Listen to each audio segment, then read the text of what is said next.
नमस्ते, मेरा नाम शुभम है और आप मुझे ब्रेन ऑफ बिहार पे देख रहे हैं। सहारा इंडिया फाइनेंशियल का और टॉप 20 डायरेक्टर्स और साथ में बेल वाला मैटर, ये तीनों केस का में क्या हुआ, यही अपडेट आज हम आप लोगों को बताएंगे।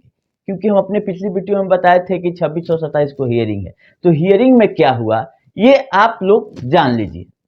दो मैटर तो सुना ही नहीं गया है। पहला बेल वाला मैटर जो है वो एक कोर्ट से दूसरे कोर्ट में केस ट्रांसफर दिखा रहा है। स्पेशल जज बेंच से एडिशनल सेशन बेंच में ट्रांसफर हो गया था 26 फरवरी को, जिसके चलते 27 फरवरी वाला डेट पे एडजॉर्न कर दिया गया मैटर को। और एडजॉर्न कर दिया गया तो अगला डेट तुरंत लग गया है, वो भी 1 मार्च का। देखने वाली बात है कि बेल इनको मिलती है एंटीसिपेटरी कि नहीं मिलती है। 30 हजारी कोर्ट का यही मामला है। दूसरा अपडेट है कि जो टॉप 20 वाला केस था, डायरेक्टर लोगों का जो लिस्ट मांगा गया है, उसमें एक आईए फाइल हुआ था एक एडवोकेट के द्वारा कि ये मिस रिप्रेजेंट कर रहे हैं कोर्ट को, जो कि शुरू से इनका आदत रहा है। पब्लिक के तो आंख में धूल झोंकते ही हैं, कोर्ट को भी बहुत हद तक कोशिश करते हैं कि बलगला दिया जाए, आंख में धूल झोंक दिया जाए। तो उसी के लिए स्पेशल आईए फाइल हुआ था। यह है तो मामला पर प्राइम सिटी से रिलेटेड, उसमें एक आईए फाइल करके बताया जा रहा है कि इन्होंने मिस रिप्रेजेंट किया है मैटर को। इसी के सुनवाई में आपका टॉप 20 या टॉप 50 कंपनियों का लिस्ट मांग दिया गया था संपत्ति का, टॉप 20 डायरेक्टर लोगों का, जिसकी उम्मीद थी 27 तारीख को कि कहीं सुनवाई होगा तो कहीं ना कहीं कुछ रास्ता निकलेगा कि कौन टॉप 20 डायरेक्टर है, उनकी संपत्ति क्या है और क्या ये लिस्ट जाने से कुछ सहारा में सुधार होता है कि नहीं होता है। लेकिन संजोग खराब है जमाकर्ताओं का, इसमें भी नॉट लिस्टेड करके नॉट टेकन अप, मतलब लिया ही नहीं गया मामला सुनवाई के लिए, और मामला चला गया अप्रैल में। वो भी आपका 9 अप्रैल 2024 को अगली सुनवाई है। लंबा डेट नहीं है सुप्रीम कोर्ट के लिए, 1 महीना कोई 1.5 महीना कोई ज्यादा दिन नहीं है। लेकिन मैटर इसमें इंपॉर्टेंट ये है कि स्पेशल आईए फाइल किया गया है कि ये कोर्ट को बलगलाने की कोशिश किए हैं पहले। तो उसमें क्या होता है, जिसमें कोर्ट ने संज्ञान लेते हुए डायरेक्टरों का लिस्ट मांगा था। इसीलिए ये इंपॉर्टेंट है कि हम लोग कोशिश कर रहे हैं कि सारा ग्रुप की टोटल जितनी कंपनियां हैं जिसमें संपत्ति है, उसका मामला एक जगह आए और कहीं ना कहीं समाधान लोगों के भुगतान से रिलेटेड निकले। और कोई मतलब नहीं है सहारा का 500 मामला चले, उससे कोई मतलब, जिसमें पब्लिक का पैसा जमा है उसका भुगतान कैसे हो। एक पोर्टल आया, उसमें भी 10,000 पोर्टल बन के रह गया है, और इससे जमाकर्ता को कम और सहारा को ज्यादा फायदा होते हुए दिख रहा है। पैसा लाई है सेंट्रल रजिस्ट्रार, और टोटल कस्टडी सेंट्रल रजिस्ट्रार के कब्जे में है 5,000 करोड़।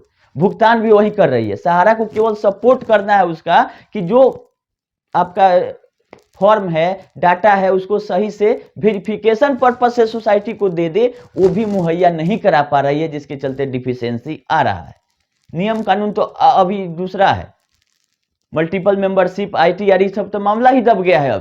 अभी मेन मामला चल रहा है कि फॉर्म, अकाउंट ओपनिंग और शेयर फॉर्म स्कैन करके प्रोवाइड नहीं किया जा रहा है सोसाइटी को चेक करने के लिए। जब तक चेक करने के लिए प्रोवाइड नहीं किया जाएगा, तब तक हमको नहीं उम्मीद है कि तीसरा फेज जो लोग बार बार पूछ रहे हैं वो आएगा कि 20,000 से कब ऊपर। जब तक टोटल फॉर्म स्कैन होके नहीं चला जाता है, इसके लिए या तो नोटिफिकेशन सहारा दे दे या सीआरसीएस दे दे। क्योंकि नवंबर से ही लोग इंतजार कर रहे हैं कि 20,000 से ऊपर का क्लेम लिया जाएगा। जब मूलधन ही पाना है तो वो भी कम से कम मिल जाए, लेकिन ऐसा होते हुए नहीं दिख रहा है। सुप्रीम कोर्ट में मामला जो इसके लिए फायदा का है वो लिस्ट हो जा रहा है तुरंत। हम आप लोग को बताए थे कि फाइनेंशियल का मामला 19 में गई थी और उसके बाद 24 में जाके लिस्ट करा लिया गया, फरवरी में ही।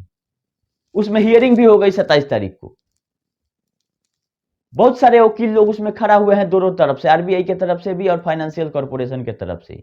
और लेकिन मामला को 6 महीना 7 महीना आगे टाल दिया गया। टाल क्या दिया, हियरिंग के बाद बोला गया है कि सुप्रीम कोर्ट है तो आगे अगला नंबर जब आएगा तो सितंबर में, आपका 24 सितंबर 2024 को अब सुनवाई होगा सहारा इंडिया फाइनेंशियल सुप्रीम कोर्ट में। ये फिर इसी मामले में जो आरबीआई का जो आदेश था रजिस्ट्रेशन कैंसिलेशन का फाइनेंशियल का, उसके अगेंस्ट में आरबीआई का भी अपीलेट अथॉरिटी होता है, वहां पे भी गई थी। वहां पे भी फाइल बहुत दिन तक दबा रहा, जिसके चलते दिल्ली हाई कोर्ट में जाके आदेश लाया गया कि इस मामले को निपटाइए, आप बहुत दिन तक फाइल को नहीं रोक सकते हैं। तो उसके आदेश में भी यही बोला गया कि जो कैंसिलेशन ऑफ रजिस्ट्रेशन है वो सही है आरबीआई का।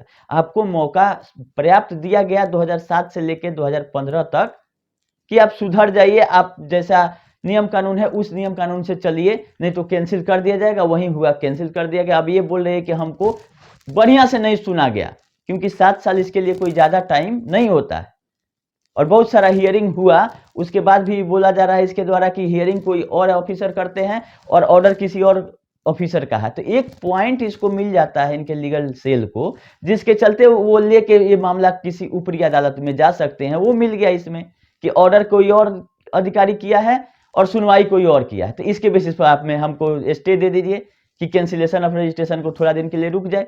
हाँ, जो ज्ञानदानी मूर्खदानी लोग हैं वो लोग को हम बता दें कि ये कहीं से इसका मायने नहीं निकाले कि रजिस्ट्रेशन का जो कैंसिलेशन रोकने जा रही है सहारा, ये काम करने के लिए जा रही है। काम करना रहता तो 2007 से लेकर 15 तक सुधर गई रहती। ये केवल लिक्विडेशन प्रोसेस जो इलाहाबाद हाई कोर्ट के ऑर्डर के हिसाब से चल रहा है उसको रोकने के लिए ये जा रही है। और एक साथ 2 कोर्ट में मामला नहीं चल सकता है। फिर दिल्ली हाई कोर्ट में भी चली गई अपीलेट अथॉरिटी के ऑर्डर के खिलाफ में, और सुप्रीम कोर्ट में हाई कोर्ट वाला मैटर जो इलाहाबाद हाई कोर्ट का लखनऊ बेंच का ऑर्डर था उसके अपील में गई हुई थी। लेकिन जो आरबीआई के एडवोकेट हैं उन्होंने मैटर उठा दिया कि जो ये ऑर्डर है अपीलेट अथॉरिटी का, इसकी पे हम लोग कोई एक्शन अभी नहीं लिए हैं, क्योंकि यही कंपनी खुद वाइंडिंग ऑफ लिक्विडेशन के प्रोसेस में है हाई कोर्ट के ऑर्डर से। तब इनका नींद खुला कि नहीं, ये तो मामला सुप्रीम कोर्ट में हम ऐसे ही रजिस्टर करके छोड़ दिए थे, इस पे तो स्टे मिला ही नहीं है अभी तक।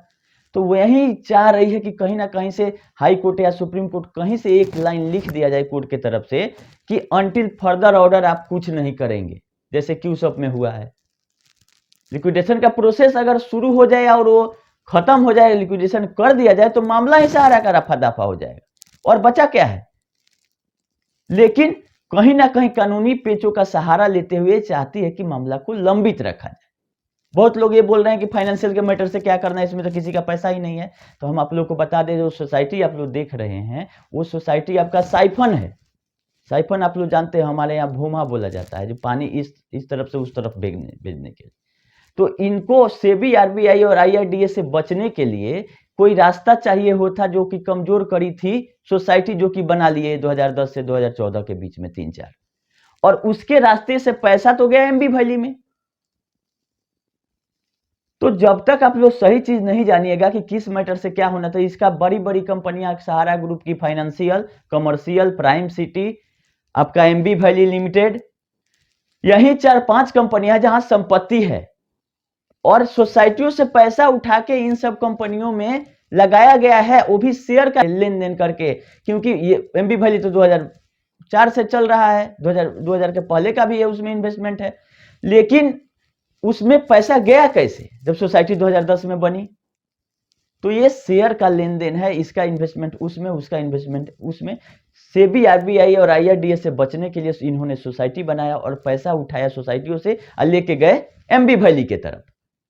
तो ये केवल और केवल सेबी और आईआरडीए से और आरबीआई से बचने के लिए किया गया। तो हमको जानना यह भी जरूरी है जहां संपत्ति है वहां क्या हो रहा है, प्राइम सिटी में क्या हो रहा है, फाइनेंशियल में क्या हो रहा है। एमबी वैली का नीलामी हो जाता तो मैटर ही सॉल्व हो जाता, क्योंकि 5,000 करोड़ के बाद पैसा कहां से आएगा? एमबी वैली ही है, जहां बोली है कि 62,000 करोड़ हम लगाए हैं, और वो कितना में बिकता है देखने वाली बात है। क्योंकि एक बार कंटेम्प्ट का केस भी चला है सुप्रीम कोर्ट में कि 6 महीना से ज्यादा आप सुब्रत राय सहारा को जेल में नहीं रख सकते हैं, ये ठीक नहीं है। बड़े बड़े वकील लोग इनका सुप्रीम कोर्ट में एक केस फाइल कर चुके थे, लेकिन कोर्ट का कहना था कि आप शौक से जेल में हैं, आपको कौन निकाल सकता है।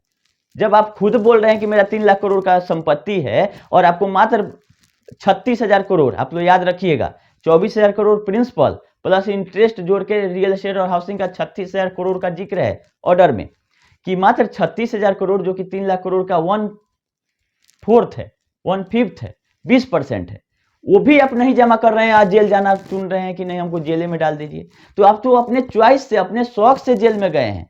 ये कोर्ट के ऑर्डर का बात है। बहुत लोग भी बोलता है कि 6 महीना से ज्यादा जेल नहीं रख सकते, नहीं रख सकते थे। इसका भी केस हो चुका है सुप्रीम कोर्ट में, उसमें भी कोर्ट ने ये कहा कि आप शौक से जेल में हैं, कंटेम्प्ट का कोई मामला नहीं है। रिलीज ऑफ मनी में हम आपको रख सकते हैं, नहीं तो कोई भी एक कल कंपनी बनाएगा, पैसा नहीं देगा, सुप्रीम कोर्ट आदेश देगा, बोलेगा कि 6 महीना के लिए हमको जेल में रख लीजिए, जब तक मामला लंबित रहता है और 10-20 साल केस चलेगा तब तक उसका जीवन पार। तो रिलीज ऑफ मनी में इनको जेल में रखा गया कि जब तक आप पैसा नहीं जमा करिएगा लोगों का, तब तक पैसा आपको जेल में रहना पड़ेगा। तो क्वेश्चन लोग मार्क लगाते हैं वीडियो पे कि इससे नहीं मतलब, हमारा काम है कुछ ना कुछ सही अपडेट जो है आप लोग तक पहुंचाएं। पैसा देना सरकार का काम है, पोर्टल में हम कुछ नहीं कर सकते हैं। बहुत लोगों का 5,000 आ रहा है और पोर्टल पे दिखा रहा है कि 5 लाख आया, तो उसमें एक मिस्टेक हो रहा है, टेक्निकली सॉफ्टवेयर का दोष है कि 2 जीरो बढ़ा के दिखा रहा है, जो पॉइंट के बाद 0 पैसा में होता है वो भी जोड़ दे रहा है। 10,000 आया था 10 लाख हो जा रहा है, तो ये कहीं गड़बड़ी नहीं है। 10,000 आपको मिल रहा है, 10 लाख आने लगे तब तो टेंशन ही खत्म है। वो जो पॉइंट के बाद 0 है उसको टेक्निकली एक ही साथ दिखा दे रहा है, और जबकि अकाउंट में 10,000 आपको आएगा। तो कहने के लिए बहुत कुछ है, लेकिन इस वीडियो में इतना ही रखते हैं, वीडियो को लंबा नहीं करते हैं। आप लोग इंतजार कीजिए कि अब क्या होता है। अगला डेट अब मैक्सिमम डेट अब अप्रैल में चला गया, क्योंकि मार्च में बहुत सारा छुट्टी है। फिर जैसा अपडेट रहेगा हम आप लोग को करते रहेंगे। और जो PIL रीट जो लगा है कुशवाहा जी के द्वारा, हो सकता है कि मार्च में उसका सुनवाई हो जाए, तो हो जाए तो उसका नोटिस इशू होता है, और कितना दिन में एग्जैक्ट पॉइंट पर केस पहुंचता है ये देखने वाली बात है। उम्मीद यही करते हैं कि जल्द से जल्द लिस्ट हो।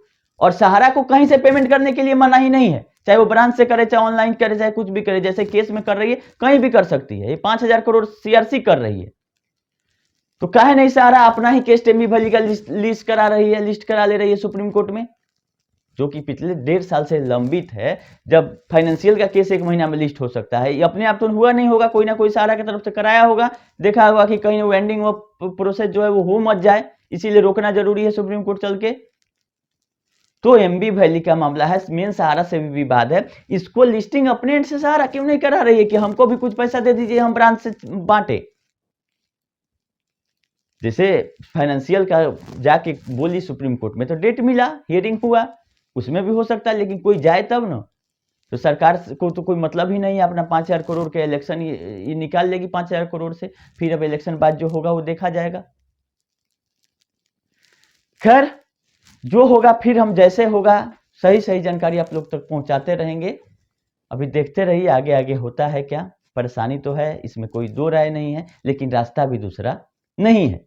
डिफिशियंसी हटाइए पोर्टल का, उम्मीद है कि जल्द ही 20,000 से ज़्यादा का भी डिफिशियंसी हटेगा कि 5,000 करोड़ बंट जाए।